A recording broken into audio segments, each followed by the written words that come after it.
किती छान दिसताय ना रवा लाडू, एकदम पेड्यासारखे मऊ लुसलुशीत, खायला पण खूप छान लागतात, एकदम चविष्ट। इथे मी तुम्हाला वाटीचं प्रमाण सांगणार आहे। वाटीच्या प्रमाणानुसार केलं तर करायला पण आपल्याला सोपं जातं।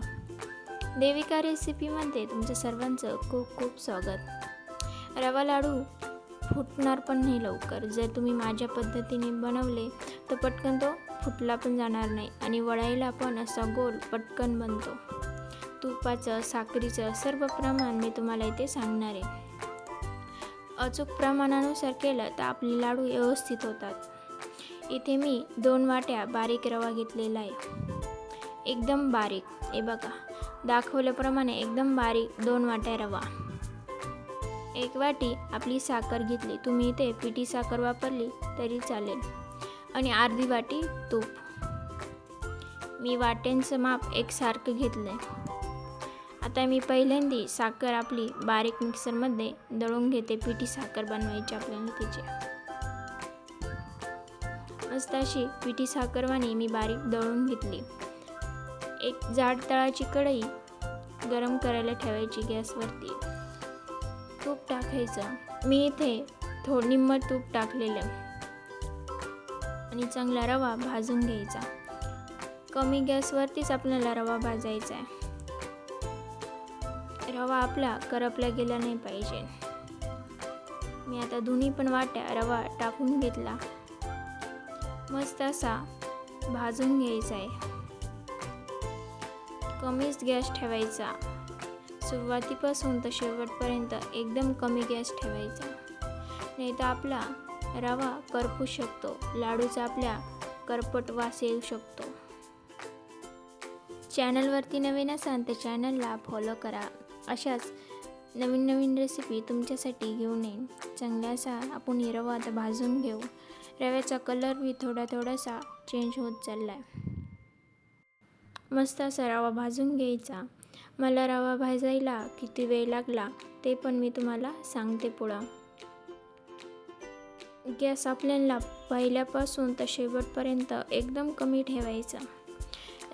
जर वाढवला तर आपला रवा पण करपू शकतो, चेंज होतो पटकन, रव्याचा कलर लगेच करपला जातो।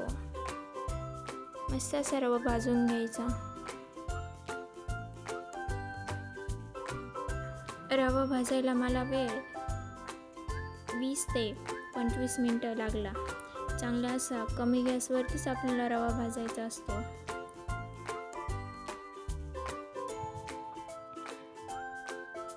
मस्त असा रवा भाजून घ्यायचा, कुठे भी खालून लागला गेला नाही पाहिजे, करपला गेला नाही पाहिजे।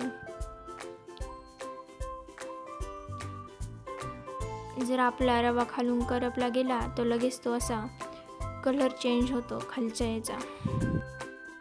चांगला असा रवा भाजून घ्यायचा।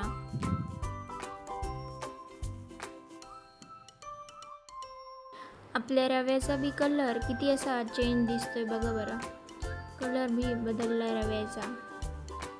आता मी एक अर्धेसा चम्मच वेलची पूड टाकून घेते। चांगलं असं एकसारखं हलवून घ्यायचं। जी आपण ही साखरेची पिठी साखर बनवली ती पण आता टाकून घ्यायची।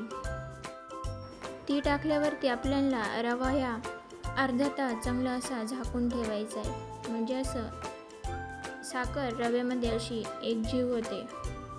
चांगला असा रवा जे भाजून झाला आहे आपला, आता कलर भी बदलला आहे रव्याचा। आता वाटीच्या प्रमाणात आपण घेतलेली आहे ती साखर टाकून घेऊ, पिठी साखर चांगली अशी हलवून घ्यायची। इथे मी पिठी साखर टाकल्यानंतर लगेच गॅस बंद केलेला आहे, नाहीतर आपल्या पिठी साखरेचं पाणी होऊ शकतं, त्यामुळं लगेच बंद करायचं। चांगलं असं एकसारखं हलवून घ्यायचं, वरतून झाकण ठेवून द्यायचं, अर्ध्या तासासाठी बाजूला ठेवून द्यायचं। अर्ध्या तासानंतर लगेच असं मिक्सरमध्ये दळायला घ्यायचा रवा। त्याच्यामध्ये 1 चम्मच आता मी तूप टाकणार आहे, म्हणजे चांगलं असं एकजीव होतं तूप।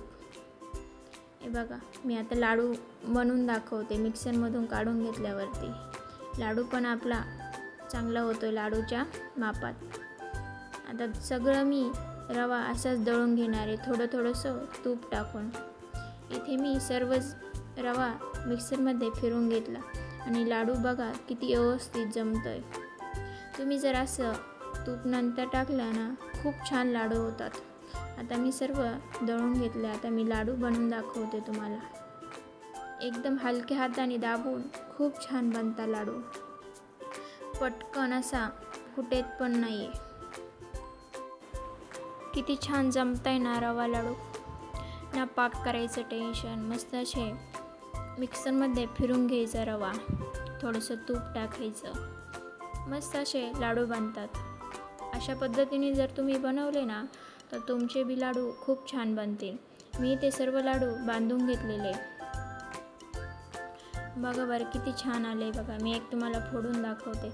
याच्यात तुम्हाला काजू बदाम टाकायचे असेल ना, तुपामध्ये भाजून तुम्ही टाकू शकता. मी इथे काहीच नाही वापरलं, फक्त वेलची पूड वापरले.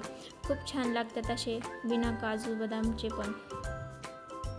मस्त असे रवा लाडू आपले तयार झाले. तुम्हाला रेसिपी आवडली असेल तर लाईक करा, शेअर करा. किती छान दिसतंय बघा रवा लाडू. धन्यवाद.